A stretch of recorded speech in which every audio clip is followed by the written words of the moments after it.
my name is Ryan, this is my brother Daniel, and this is Roles in the Family, and today we're going to be reviewing Seven Wonders, a quick-playing card drafting civilization game. And if you want a game with fun, meaningful strategic choices that you can play quickly across a variety of player counts, we think Seven Wonders is still a great choice for a medium-weight strategy game with a lot of versatility.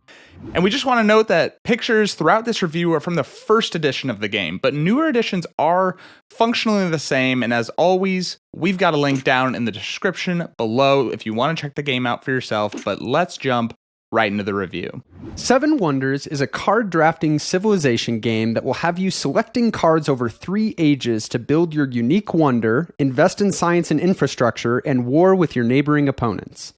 All turns are performed simultaneously, with each player selecting a card from their current hand to play, and then passing the remaining cards to the next player. Once all but the last card in each hand have been drafted, the age ends and you compare your military power to the players on your left and right, distributing victory points based on the results. New hands are dealt at the beginning of each age, and after 3 ages, the players will tally their final scores. Each time you select a card in Seven Wonders, you can decide to play it for its effect, use it to build a stage of your wonder, or discard it for 3 coins. Many cards require you to have the matching resources to play, so collecting resource production cards is important for having more playable options. However, you can also pay either of your neighbors 2 coins to use one of their resource icons, and some cards can also be played for free if you have the prerequisite card from the preceding age. You are constantly faced with decisions like, do I take this card that immediately benefits me, or take this other card that will give me the potential of stronger options later? If you are able to acquire a lot of money, you may be able to get away with fewer of your own resource cards. But be careful, if neither you nor your neighbors has a specific resource going into the late game, you may be locked out of playing any cards that require it. If you want to gain the powerful benefits from building your unique wonder, you know that multiple times during the game, you will need to pass on the options in your hand to play a card face down. But when is the right time? Do you push your luck that a future hand will have worse options than your current hand? While most of what your opponents are doing does not affect you directly, the sharing of resources, military battles, and overall strategies of your 2 neighbors gives you plenty of reasons to keep an eye on what they are doing and take those variables into account whenever you select a card. Especially with abilities like the green technology cards that can multiply to huge totals if a player collects a lot of them. You don't want to be the player that kept passing your neighbor the perfect cards for them to amass a ridiculous amount of points. Seven Wonders plays well across a wide variety of player counts, mainly because of its use of simultaneous card drafting.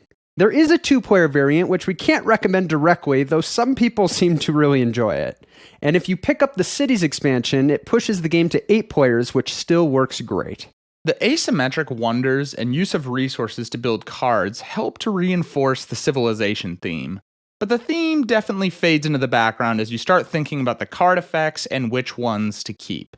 There is a nice balance of luck and skill here. While the hand of cards are randomized, your strategy is constantly informed by the cards that you and your opponents are playing. However, the card drafting causes the skill in the game to lean more towards repeated tactical decisions than any long-term strategy.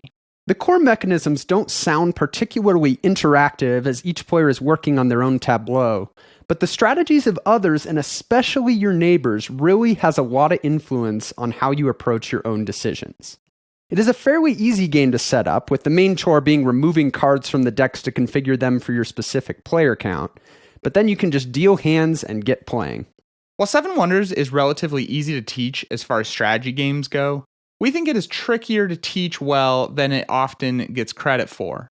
Players need to understand all the card types and how resources and prerequisites work, and the fact that gameplay is hidden. Simultaneous card drafting means that it's a little harder for experienced players to help out new players that may be confused by their options. Each player getting a unique wonder and dealing unique hands gives this nice setup variability, though the deck for a player count will always be the same outside of some of the purple guild cards that are randomized in the Age 3 deck. One of the great things about card drafting is you are constantly given a choice among several good options, and every time you receive a new hand from your neighbor, it is a new puzzle figuring out which of those cards serve you best. The interest of the decision is amplified by some cards helping now versus others, such as resources, investing in the future, as well as the fact that you want to make sure you aren't passing the next player something too good.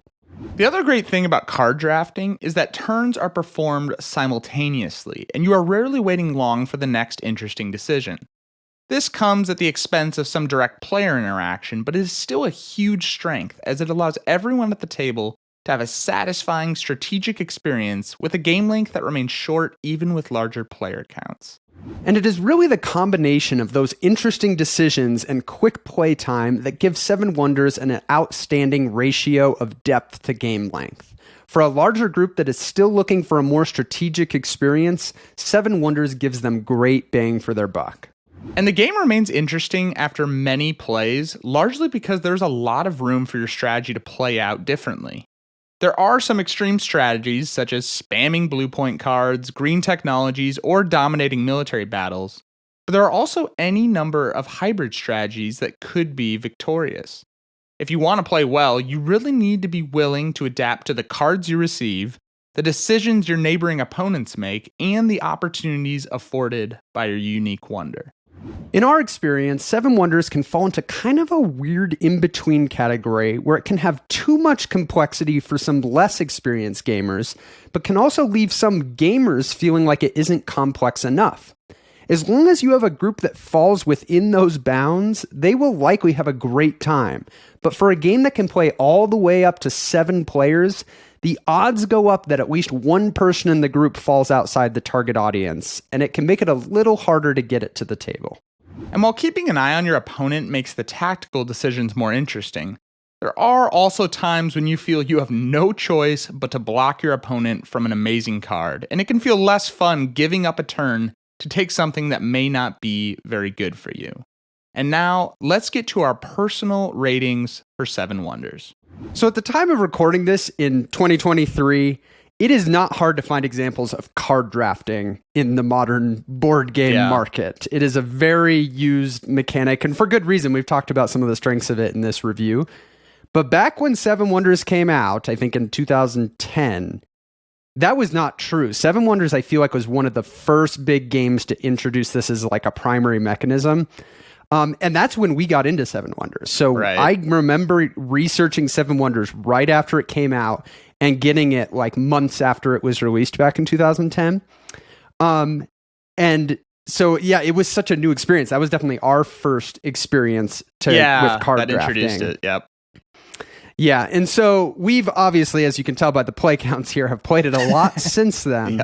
And when thinking about where to land on a rating, I ended up landing at an 8 out of 10. And I feel like I have to give it a little bit of context because of the history here. Mm-hmm. Because if I think back to those early days of Seven Wonders, and especially after we got some of the expansions. We got the Leaders expansion, eventually the Cities and some of the other wonders.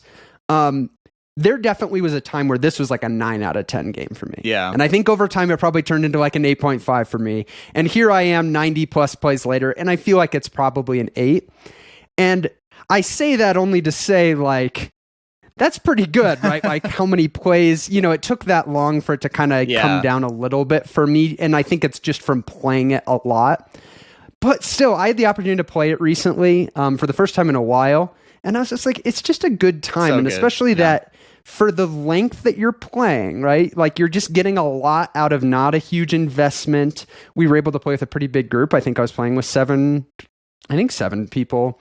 And yeah, I was just reminded of, it's nice kind of to have a break from a game that you've played so much. Yeah. And get to come back and be like, yeah, this, I can see why I loved this game. See why I played so it much. hundreds of times. Yeah. Yeah. So yeah, strong 8 out of 10 for me. It gets a very high recommendation, like especially for people that haven't played it before. It fits a very unique spot in a collection of still being like a group that wants to pull out a strategy game. Like you have people that's kind of what they're looking for.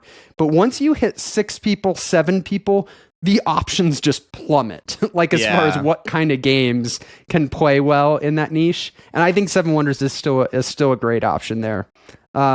You still own Seven Wonders. You have the copy that copy that's been played so much. I have taken over the Right Star Seven Wonders copy. My rating is actually maybe even a little higher than I thought it was going to be initially. I'm going to give it an 8.5 out of 10. Now, this game is actually really sad for me to talk about and review because I love Seven Wonders, but man, it is so hard. It has to be one of the most underrated games in my collection. Like, games that no one else appreciates as much as I do. I mean, it has so many mechanics that I just love. I mean, simultaneous play, anytime a game has simultaneous play that's just fantastic. No downtime. Scales well to, a large number of players, and the time is the exact same. Maybe a little bit longer, but like it's pretty much the exact same. I love getting just tons of, every hand you get is just great fun, different fun options, and that whole kind of card drafting. The table even has a little bit of an energy of, as everyone's passing cards, it's just got, you're kind of looking around at your neighbors, kind of what people are doing.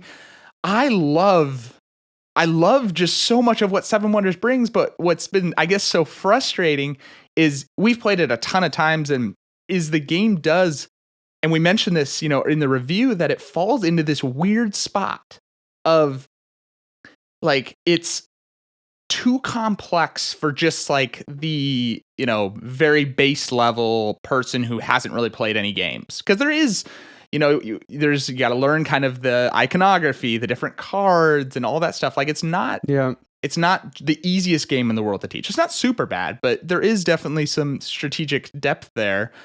But then I have this other group of people that's played a lot of games with me, and they're like, "Oh, Seven Wonders, come on, that was, that was the beginner game. Let's bring out." I've graduated, right? I know, and I'm just like, no, like that game is so. Yeah, it's funny. We recently reviewed Ticket to Ride, and it's a game I feel very similarly about. Yeah. To where that one, fortunately, the barrier to entry is lower, so it's a lot easier to get Ticket to Ride to the table with people that haven't played as much compared to Seven Wonders. But it's the same thing where with like some of our more experienced groups, it's like they've moved on, right? And I'm like, well, I haven't completely moved on. I still like playing these games, and they fit situations like Seven Wonders. If you're saying what's a game we can play with this many people in 45 minutes or less, suddenly now it's looking like a very strong option compared to any other options you have. But I think this is why it's actually kind of tough to get to the table, is because it's a really specific setting where it works really well. Of you honestly want, you need people that, want strategy, but not too much strategy. But also, if you have that group and you only have, 4 people, there's probably a lot of other games my mind's going to go to, because there's a lot of other games that are like perfect at 4 players, where Seven Wonders works well, but it's not the first game you think of. So really, this game is only getting considered when you have, more than no strategy, not too much strategy, and you have like 5 or more, or probably 6 or more people, because even 5 works with a lot of games. Yeah. Well, and to that point, like, it probably is a game that you have in your collection less because you're thinking, oh, this will be a game I can pull out when I have random big groups that this could work really well with, and more like I have groups that have played it before, and like I'm going to have the same group come back to it. That's how our experience really was early on with Seven Wonders. It was our family, a bunch of us were still living at home. Right. And so we were playing with the same group of people over and over and over. And I think that's where it really can shine, because then even the people that maybe it's a little complex for them, after a few plays, it becomes more familiar. It's harder to ask somebody that doesn't like complex games to just do a one-off game of Seven Wonders, like at some, get together. But yeah, it really is like those repeated play. Like, I think we said in the review, like, if you have the group like that fits the niche here, like, it's hard to recommend many other games over Seven Wonders. It's one of the best for that niche. Yeah, I mean, it delivers so much in like 30 minutes. It's just fantastic. Yep. Yeah. So as you can tell, it may be tough to get to the table, but man, I think we both are very fond of the classic Seven Wonders. So those are our personal ratings. But the real question is Seven Wonders a game that you should check out? If you want your interaction to be a little more direct or prefer strategic planning over lots of tactical decisions, Seven Wonders might not be the best choice. But if you want a strategy game that can support higher player counts while still playing quickly, enjoy figuring out the best card out of a hand of options, and like building up your own tableau of cards in front of you, Seven Wonders fits the bill and still holds up after over a decade. Hey, thanks for watching. If you feel like Seven Wonders is a game you want to look into more or check out, we've got a link in the description below. Otherwise, there's some other videos here on our channel that you can check out, and we will see you in the next one.